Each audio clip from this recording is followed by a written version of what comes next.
Hi there, this is Jen Sparky with a 5-star review for Zoe's Tale. Actually, this is kind of a 4.5-star review.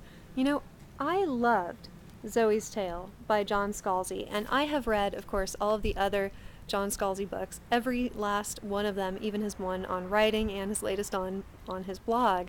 So, I'm a big Scalzi fan. I love the Old Man's War trilogy and the series in that world.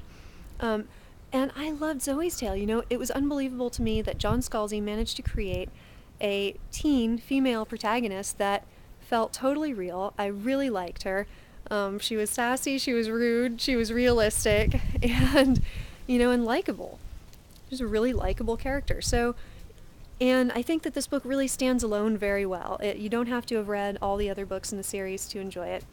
And so I'd really recommend it if you've got a teen in your life that you think might enjoy science fiction. I think this would be a great start because it just reads like a normal, fun teen fiction novel with a little bit of meat to it. It's good for people who like to think.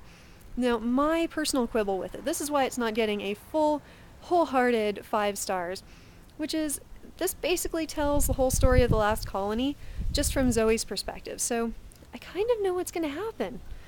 So if you've read the books, if you're a really big fan, go for Zoe's Tale because it's beautifully written. It has a totally different feel than The Last Colony.